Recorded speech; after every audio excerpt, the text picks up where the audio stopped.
നമസ്കാരം. ചാനൽ 91 ന്യൂസിലേക്ക് സ്വാഗതം. അപരന്മാർ അരങ്ങുവാഴുന്ന കാലം. നാമനിർദ്ദേശ പത്രിക സമർപ്പിക്കുവാൻ തുടങ്ങിയതോടെ സ്ഥാനാർത്ഥികൾ ആകാംക്ഷയോടെ നോക്കുന്നത് അപരന്മാർ ആരൊക്കെ എന്നായിരിക്കും.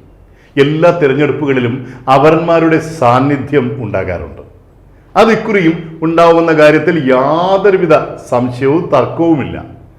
ഓരോ സ്ഥാനാർത്ഥികളുടെ രാഷ്ട്രീയ പാർട്ടികളും തെരഞ്ഞെടുപ്പ് പ്രചാരണത്തോടൊപ്പം നടത്തുന്ന പ്രവർത്തനമാണ് അപരന്മാരെ കണ്ടെത്തി സ്ഥാനാർത്ഥിയായി മത്സരിപ്പിക്കുക എന്ന ദൗത്യം.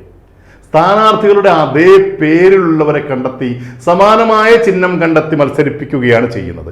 ഇത്തരം നടപടികൾ ഒരു പരിഷ്കൃത സമൂഹത്തിന് യോജിച്ചതല്ല. എന്നിട്ടും രാജ്യം ഭരിക്കുന്നവർ ഇതൊക്കെ ചെയ്യുകയാണ്. ഇന്ത്യയിൽ ആദ്യമായി ലോക്സഭാ തെരഞ്ഞെടുപ്പ് 1952 നടക്കുമ്പോൾ ചിഹ്നത്തിനായിരുന്നു പ്രാധാന്യം. അതൊരു കാരണം ജനങ്ങൾ നിരക്ഷരർ ആയതുകൊണ്ടായിരുന്നു. എല്ലാവരുമല്ല. പിന്നീട് ആ സാഹചര്യം മാറിയപ്പോഴാണ് അപരന്മാർ ബാലറ്റ് പേപ്പറുകളിൽ അവതരിച്ചത്.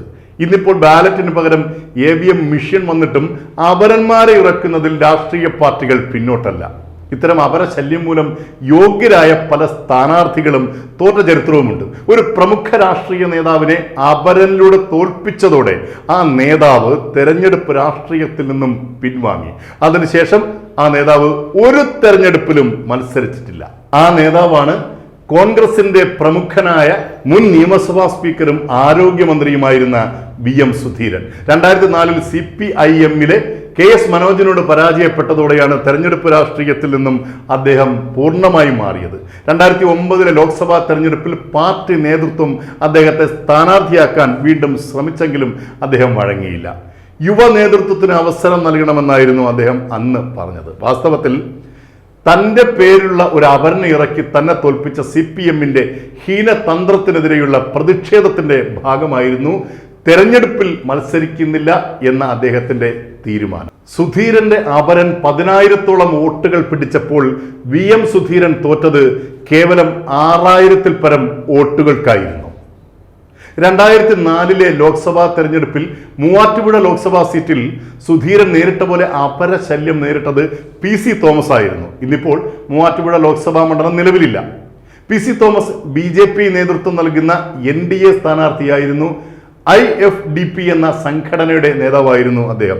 PC തോമസിന്റെ എതിരാളി KM മാണിയുടെ മകൻ ജോസ് K മാണിയും PC-യുടെ തെരഞ്ഞെടുപ്പ് ചിഹ്നം ടെലിവിഷനും ആയിരുന്നു. ജയസാധ്യത PC തോമസിനാണെന്ന് മനസ്സിലാക്കിയ KM മാണി 2 PC തോമസുമാരെയാണ് രംഗത്ത് അവതരിപ്പിച്ചത്. ഒരു അപരനായ PC തോമസിന്റെ ചിഹ്നം ബംഗ്ലാവും മറ്റൊരപരനായ PC തോമസിന്റെ ചിഹ്നം ഹാർമോണിയവും. ബാലറ്റ് പേപ്പറിൽ ടെലിവിഷനും ബംഗ്ലാവും ഹാർമോണിയവും ഒക്കെ ഒരേപോലെ ഇരിക്കും. ഇതിനെതിരെ PC തോമസ് ഹൈക്കോടതിയെ സമീപിച്ചെങ്കിലും ആ കേസ് തള്ളി. ഒടുവിൽ യഥാർത്ഥ PC തോമസിന്റെ പേരിൽ ബ്രാക്കറ്റിൽ അദ്ദേഹത്തിന്റെ വീട്ടുപേരായ പുള്ളോലി എന്ന് ചേർത്തു. തന്നെ തോൽപ്പിക്കാനാണ് അപരന്മാരെ നിർത്തിയിട്ടുള്ളതെന്ന് വോട്ട് ചെയ്യുന്നവർ ടെലിവിഷൻ അടയാളത്തിൽ തന്നെ ശ്രദ്ധിച്ച് വോട്ട് ചെയ്യണമെന്നും PC തോമസിന്റെ പ്രചാരണം വിജയിച്ചു. ജോസ് K മാണി തോൽക്കുകയും ചെയ്തു. PC തോമസ് അങ്ങനെയാണ് അപരശല്യത്തിൽ നിന്നും അന്ന് രക്ഷപ്പെട്ടത്.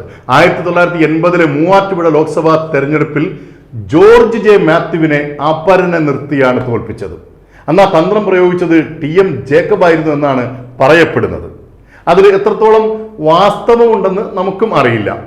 KM മാണിയുടെ പാർട്ടിയുടെ സംസ്ഥാന ചെയർമാനും മൂവാറ്റുപുഴയിലെ സിറ്റിംഗ് MP-യുമായിരുന്നു UDF സ്ഥാനാർത്ഥി പൊട്ടക്കുളം അപ്പച്ചൻ എന്ന ജോർജ് J മാത്യു. എതിർ സ്ഥാനാർത്ഥി മുണ്ടക്കൽ ബേബിയും. ജോർജ് മാത്യുവിനായിരുന്നു ജയസാധ്യത. അന്ന് LDF-ന്റെ ഭാഗമായിരുന്നു AK ആന്റണി നേതൃത്വം നൽകുന്ന കോൺഗ്രസും KM മാണിയുടെ കേരള കോൺഗ്രസും ഒപ്പം അഖിലേന്ത്യാ മുസ്ലിം ലീഗും. ജോർജ് J മാത്യുവിന്റെ ചിഹ്നം കുതിരയും മുണ്ടക്കൽ ബേബിയുടേത് ആനയുമാണ്.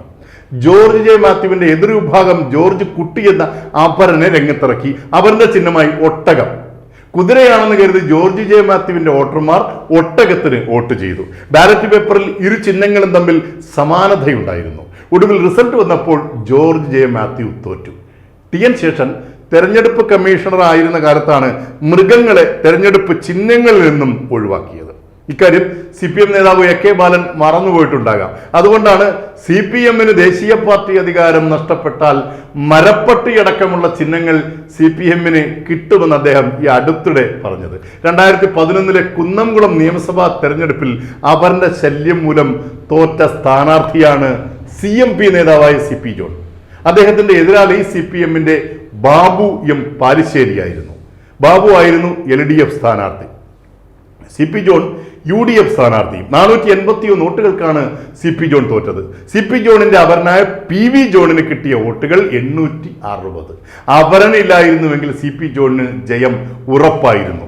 നടക്കാൻ പോകുന്ന ലോക്സഭാ തെരഞ്ഞെടുപ്പിൽ ഏതൊക്കെ സ്ഥാനാർത്ഥികൾക്കായിരിക്കും അപര ശല്യമുണ്ടാവുക എന്നത് ഇപ്പോൾ നമുക്ക് അറിയുവാൻ സാധിക്കും. എന്തായാലും ശ്രദ്ധിച്ച് വോട്ട് ചെയ്തില്ലെങ്കിൽ ആർക്കാണോ വോട്ട് ചെയ്യാൻ ഉദ്ദേശിച്ചത് അത് തെറ്റിപ്പോകും. വയസ്സായ ആളുകൾക്കാണ് ഇത്തരം തെറ്റുകൾ സാധാരണ അധികമായി സംഭവിക്കുക. അപരന്മാരെ ഉപയോഗിച്ചുള്ള അട്ടിമറികൾ ജനാധിപത്യത്തിന് ഭൂഷണമല്ല. News desk channel 91.